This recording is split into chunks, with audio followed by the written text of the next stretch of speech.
Welcome to the View magazine's Rebel Justice podcast. Disclosure: this podcast contains content about violence against women, which some users may find traumatizing. Please listen with care and look after yourself if it feels overwhelming or triggering. In this week's podcast, we bring you writer-activist Angela Kirwin. For over 10 years in the social care sector, she worked with hundreds of people with criminal convictions, both inside prison and out in the community.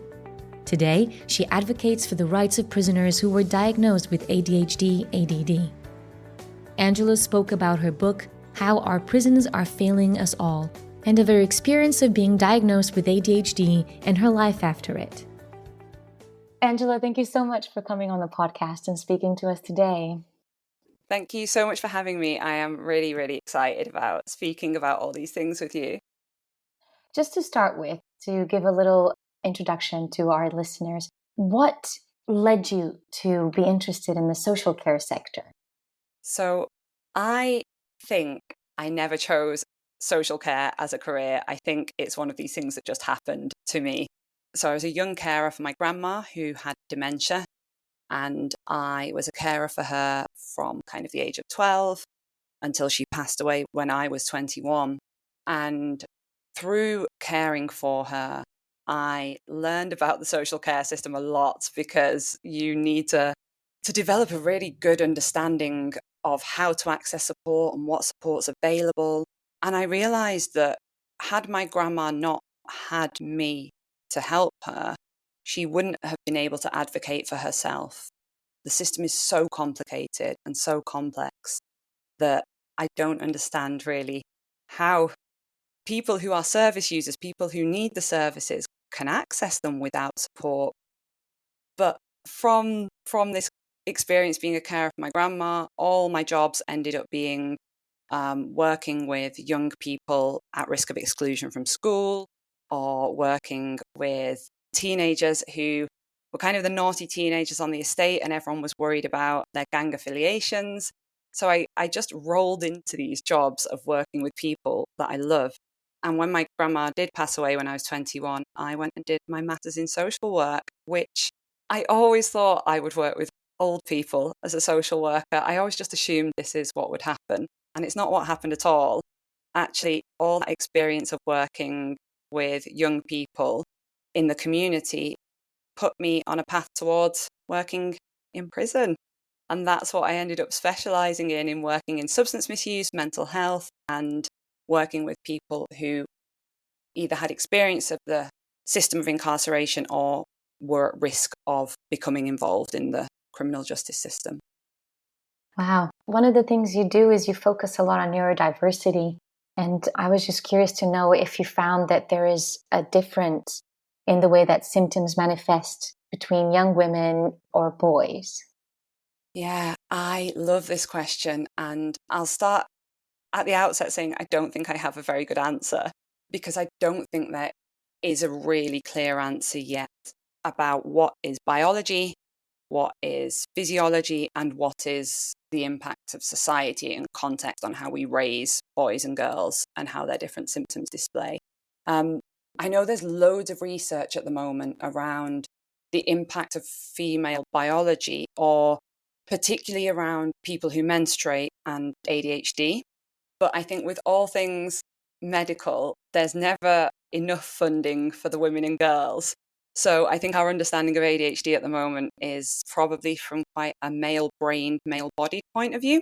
But there is research that shows, especially at different phases of a menstrual cycle, the hormones interact with each other in very weird different ways that can really impact a neurodiverse brain differently.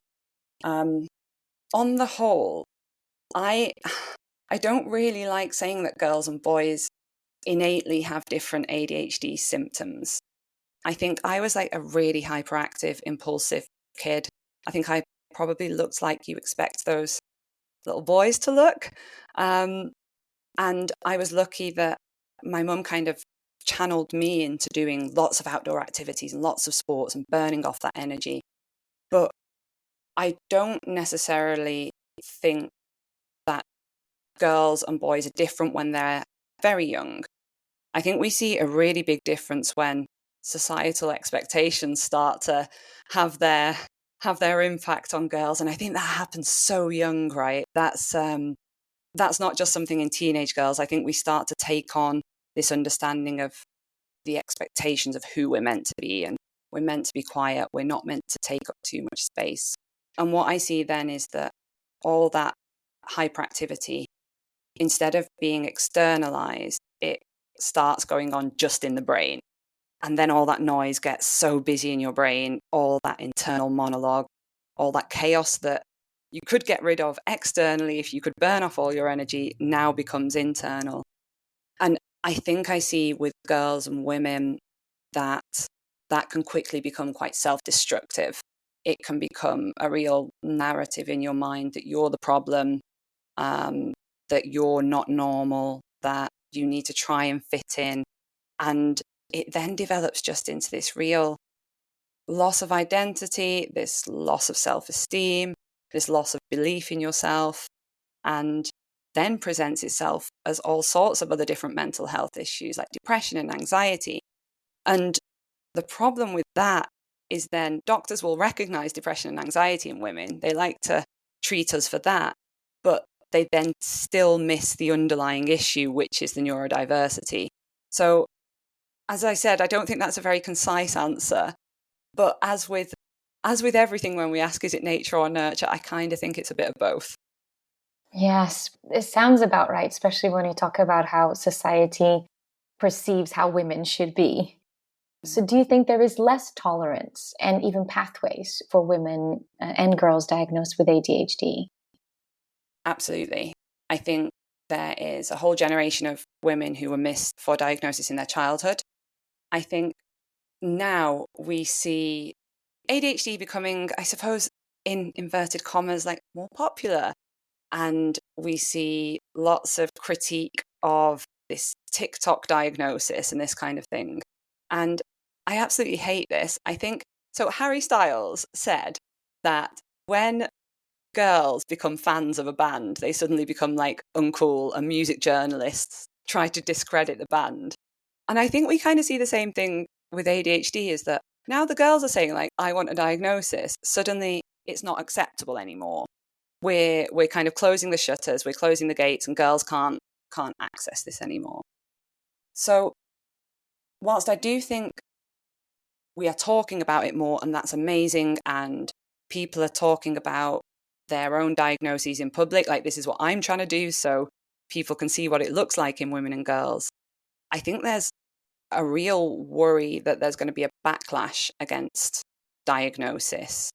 And I think people are seeing this already with a backlash when they try and speak to their GP. The eye rolls are coming in, and it's, oh, you just saw this on TikTok, so like shut up and go home. I think it's this ingrained view that women are not serious or not intelligent enough to understand what's going on in their own brains, and this medical model that is focused from a male perspective. So yeah, I think we've still got a big fight ahead of us for all the women and girls, but hopefully there are enough voices now making a noise about this that things will start to change, I hope. Yes. In terms of the criminal justice system, what do you think could be done to better educate the barristers, the solicitors on this high prevalence of undiagnosed ADHD, ADD in people in the criminal justice system? Then maybe this could make a system more fair, more balanced. What do you think that could be done? I think when I worked in prison, so I worked in prison for years, and I worked with mainly men, and it was mainly men who presented with these exact ADHD symptoms that we would all recognize, this hyperactivity, this impulsivity, risk-taking. And even me, as a social care member of staff who has ADHD myself, I rarely made any sort of neurodiverse referral because we just didn't talk about it. We didn't think about it. It wasn't on our radar. And that's insane. That's crazy. There are government estimates that 25% of people who are incarcerated have ADHD. Lots of professionals who work inside prisons think it's way, way higher than that. But it's insane that we didn't consider it as a pathway of support, a pathway to stop people in their lives doing things like using drugs or doing risky things involving crime. So even just getting it on the radar of prisons, of barristers, solicitors is the first hurdle. Now, I think we're doing that. I think there are people doing really good work around that. So there is the ADHD Alliance has been set up by a couple of neurodiverse police officers, and they now offer support to neurodiverse colleagues in the police. This is awesome because people who don't go and work office jobs, people who go and work high adrenaline jobs like the police, very often there's probably a higher prevalence of police officers with ADHD. But they're not just supporting the staff, they're actually delivering lots and lots of training for when people come into contact with the police, so when people are arrested. So they're training their staff on how to conduct interviews, how to change the lighting in police stations, what the symptoms of different types of neurodiversity are, so the police can engage better with people with these sorts of disorders. And a really big thing they've been doing, they're doing a pilot study with the City of London Police, where everyone who is arrested is screened for ADHD. There's just a really quick screening tool, because we ask questions about your physical health and about your mental health upon arrest, and we never ask about neurodiversity. So these people who are being screened will be fast-tracked into assessment and diagnosis, and I think that's an awesome, awesome first step.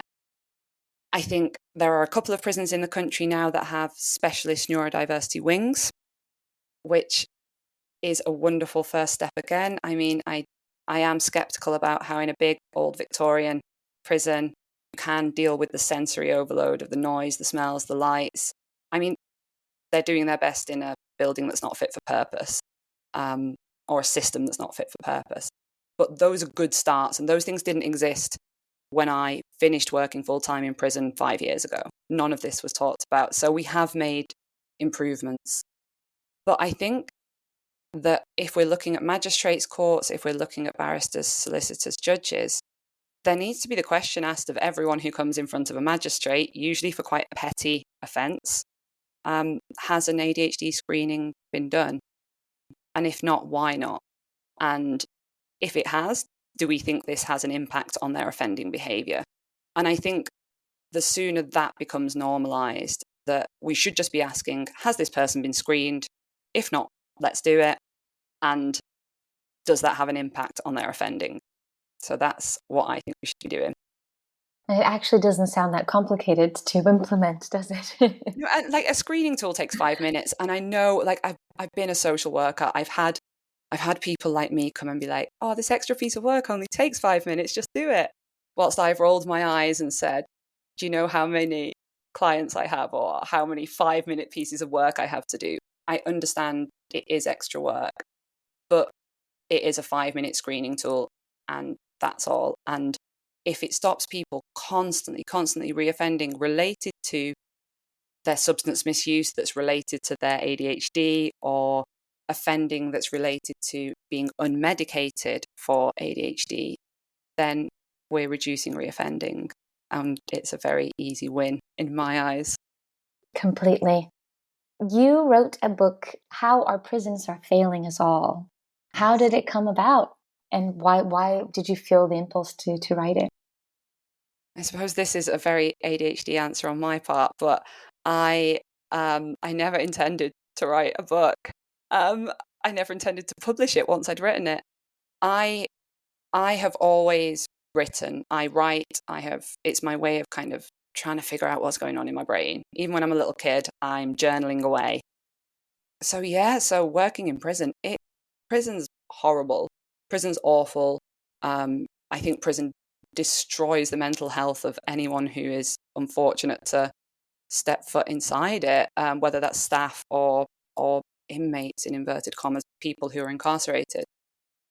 So I journaled, and I was journaling about what I was seeing, and I was angry at the system, and I was angry at a system that I saw debilitated people rather than rehabilitated. And I wrote about it, and suddenly I realized after a few months that there could be a book in there, and that's kind of how it came about. And originally I only wrote the stories of the people I worked with, so a chapter about Tom, who is in prison for substance misuse issues, or a chapter about Dean, who is in prison because he's on remand.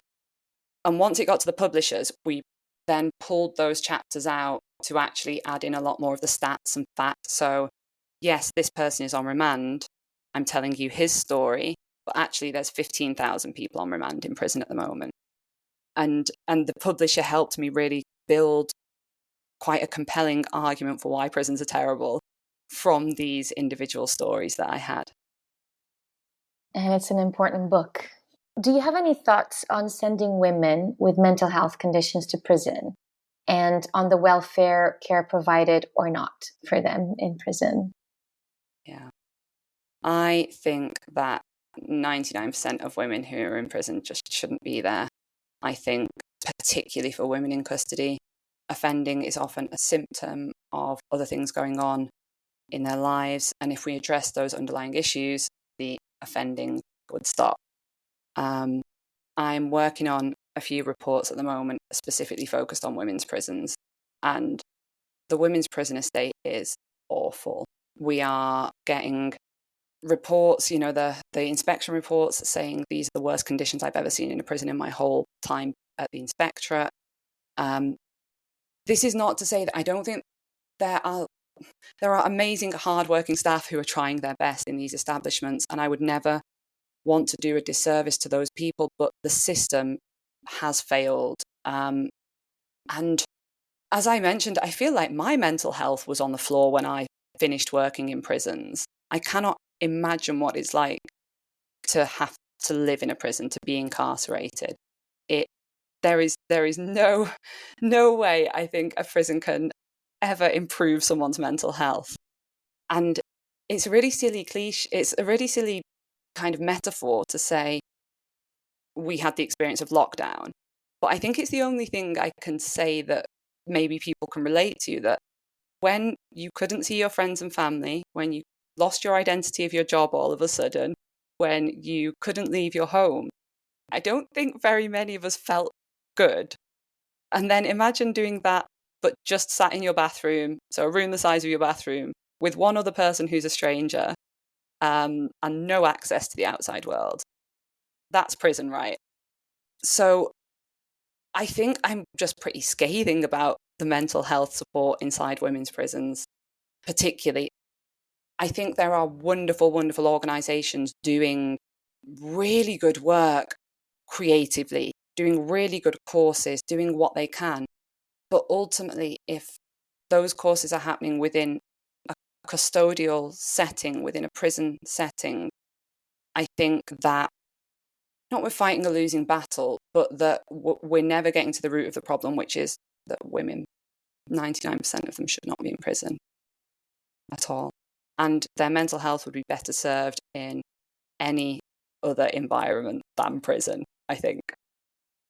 So do you think there should be more access to help outside of prison to prevent this? Yeah, absolutely. And I think that's the difficult thing. I think we've seen community services really cut to the bone over recent years.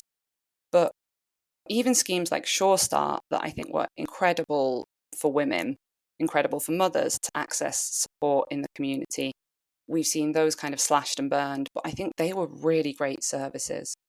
But ultimately, if someone has substance misuse issues, if we treated that as a health issue rather than a criminal issue, or the associated petty offending or low-level offending around substance misuse, if that was treated as a health issue and people went to rehab or were given substance misuse support, they wouldn't need to be in prison, right?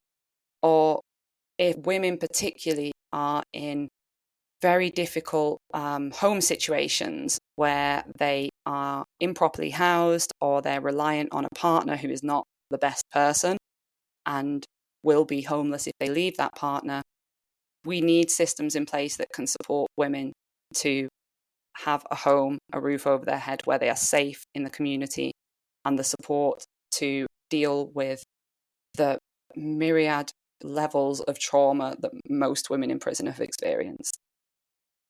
You mentioned earlier the creativity that goes around helping finding solutions, and I was wondering, what are your views on neurodiversity and creativity and connection with the arts as well? I love this question. I think that for me, writing is this real creative process that I think is really linked to my ADHD. I think I do it because there's this, as I said, this internal noise, this hyperactivity in my brain that I can't express, or I've masked and covered up for so long to try and look like a normal functioning human being that I don't know how to express it without writing. And I know for others that comes through poetry, painting, creating things. So I think they're intrinsically linked for me, my neurodiversity and my creativity. But I also don't necessarily think that people with neurodiverse conditions are more creative than other people. So it's this real contrast in thoughts. And I know they're kind of contrasting and maybe both can't be true at the same time.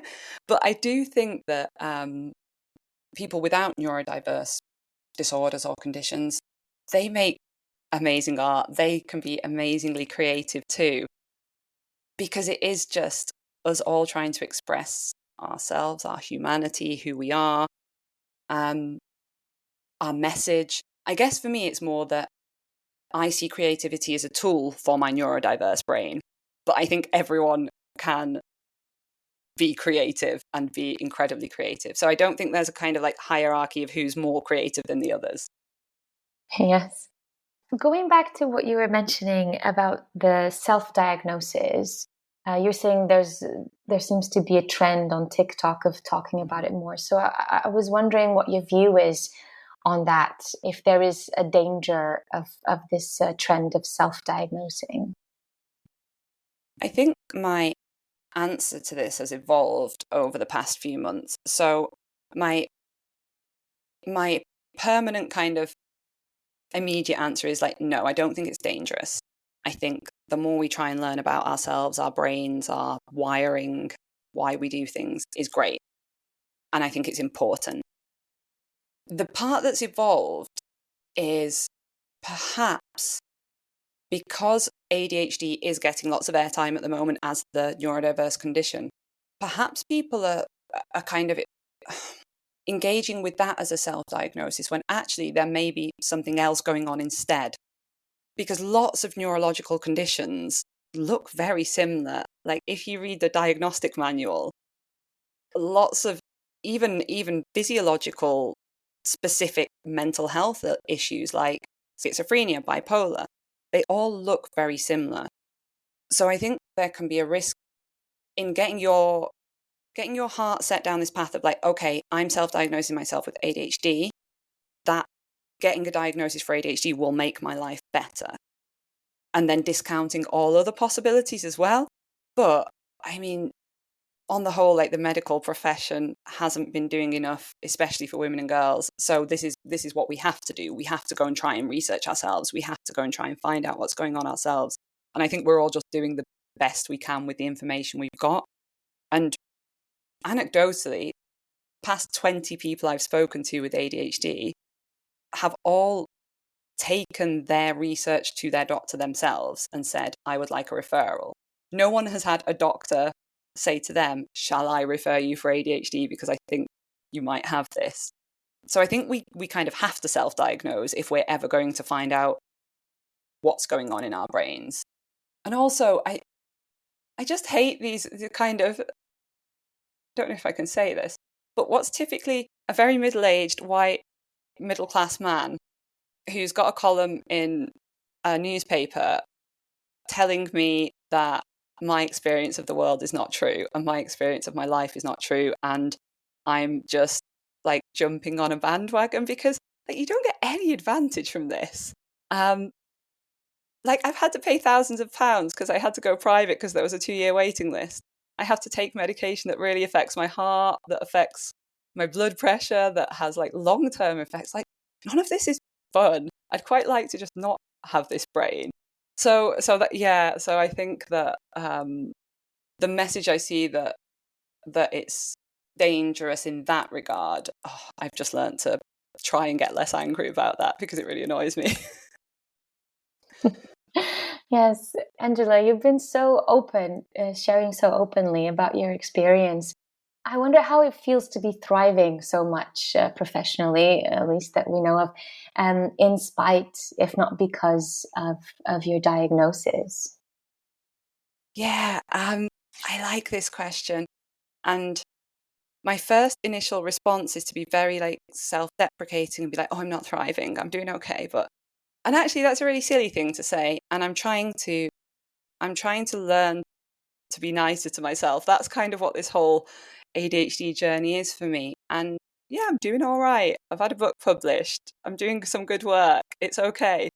So there are parts of me that I think, especially before I was diagnosed with ADHD, before I really understood myself to the level I do now. I don't think I fully understand myself yet, but to the level I'm at now, I think there were parts of myself that it really felt like I was battling against. And I think then I would say whatever I achieved was in spite of these things, but it didn't look like thriving. And that's just things like not being able to deal with emotions, so drinking too much alcohol, or not being able to deal with rejection, so starting lots of arguments in my relationships and being quite horrible to the people who loved me, or not being able to regulate my anger levels, so getting angry all the time. So I would say that even like 10 years ago, I looked like that, and I wouldn't say any of that was thriving. I think that I would describe myself as thriving now. And I don't think I can use because of or in spite of. I think my because of is I'm thriving because I'm learning who I am and I'm learning to understand myself. And that doesn't matter if I've got this really odd little brain that I have or if I had a very neurotypical brain.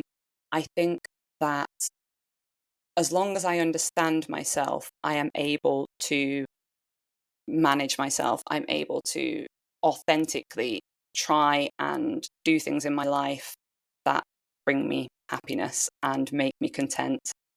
But that's like lots of self-reflection. That's lots of hard work. When I worked in prison, I specifically worked doing psychological interventions. We did lots of group therapy. I did lots of one-to-ones. And I would always tell everyone, like, you've got to do therapy. You've got to talk about your feelings. But I never did it myself. It's only like in the past year that I've started therapy. And it's amazing. It's brilliant. I think I didn't start therapy because I was really scared. And I think I was scared of being vulnerable. I was scared of if I reveal even to myself what's actually going on in my brain, that's really hard. But therapy is brilliant. And I think that is part of what helps me to thrive. Because this is the brain I've got. I've got to learn to work with it. I can't sit being sad that my brain works in a bit of an odd way. I need to learn to use it and to roll with it, and when it needs space and grace, I have to be able to do that. And when my brain's on the huge amazing hyper focus that sees me achieving things, I need to ride that as well. So I think my final answer is getting to know myself is what is allowing me to thrive. Oh, thank you so much, Angela. Thank you for being so vulnerable, sharing everything from your experience, because I'm sure it will help and be of so much benefit to everyone you touch in your daily life and as well to everyone listening. So thank you so much. Thank you for having me. This has been lovely. And this concludes our podcast for today. We learned so much from Angela about neurodiversity and the importance of recognizing mental health conditions in prisoners. We hope you did too. We at The View oppose all violence against women, and this episode shows that the system requires reform now. If you want to know more about Angela's work, the links are in the description below. Rebel Justice Podcast is produced by The View magazine, which is the only platform by and for women in the justice system, where, by amplifying their stories, we shine a light on injustice, gender inequality, and abusive systems. Please visit theviewmagazine.org.uk and stay in touch via our social media networks.